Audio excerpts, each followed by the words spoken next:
Don't bring me down. Don't bring me down. Don't bring me down. Don't. Bonjour, ici Zeki97 et donc dans cette vidéo je vais vous montrer comment faire la mise à jour de la bêta 1 à la bêta 2 de iOS 10. Donc c'est très simple, je vous mens pas, c'est juste une petite vidéo comme ça, rapide et vite fait. Donc pour ça on va se rendre dans les réglages de votre iDevice. Moi c'est mon iPad mini de deuxième génération. Alors on va être dans Général, Software Update, excusez-moi, pour mon anglais il est un peu nul. Puis après on va faire Download et Install. Là il nous demande si on accepte les conditions générales, on les accepte bien sûr, sinon on ne peut pas faire la mise à jour. Une fois cela fait, donc il prend contact avec les serveurs de mise à jour, il faut attendre un petit peu de temps. Donc la bêta 3 est sortie aujourd'hui. La bêta 3 est sortie aujourd'hui et il y a de ça, allez, 5 heures je dirais. Et donc les serveurs risquent d'être un petit peu surchargés et ça risque de prendre un peu beaucoup de temps à télécharger. Mais c'est pas grave. Donc je vous passerai... Ah non, ça va encore 20 minutes.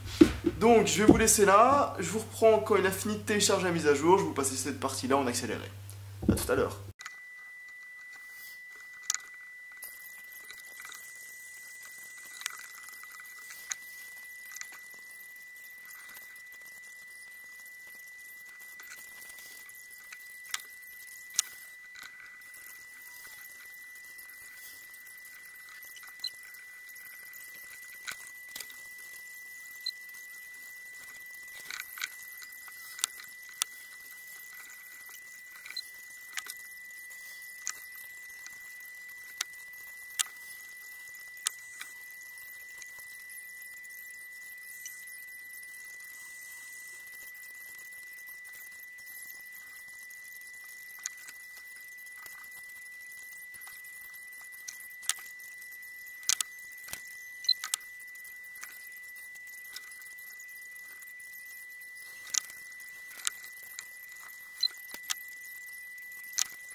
Donc voilà, comme vous pouvez le voir ici, donc il a fini de télécharger. Maintenant si je veux l'installer, on peut faire installer maintenant.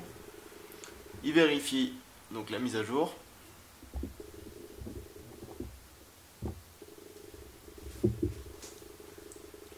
On va patienter quelques instants.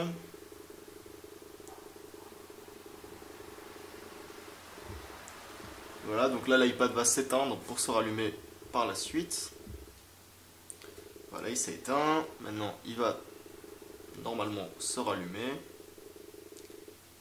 Un petit bug, ça c'est normal. La barre va apparaître et là on va le laisser charger 10-15 minutes facilement. Donc je vous retrouve après ça. À tout à l'heure.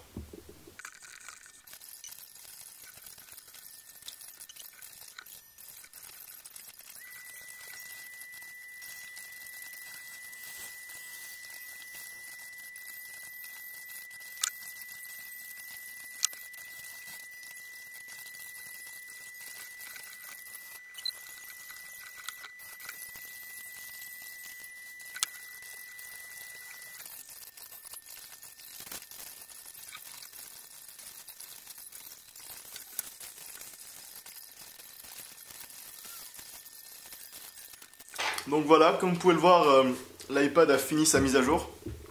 Là, on a simplement appuyé sur continuer. Il nous demande si on veut créer un mot de passe, on va dire non. On fait continuer. On accepte à nouveau les conditions générales. Continuer. On va mettre oui. Et voilà. Donc, pour vérifier que la mise à jour s'est bien effectuée, on va dans les réglages, en général et dans mise à jour de logiciel. Donc voilà, vous pouvez voir qu'il ne me propose plus mise à jour, ce qui veut dire que la mise à jour s'est bien effectuée. Donc c'était TheKey97 sur cette vidéo pour vous expliquer comment mettre à jour les bêtas d'iOS 10. Au revoir, mettez un petit j'aime et partagez, ça fait toujours plaisir. Au revoir.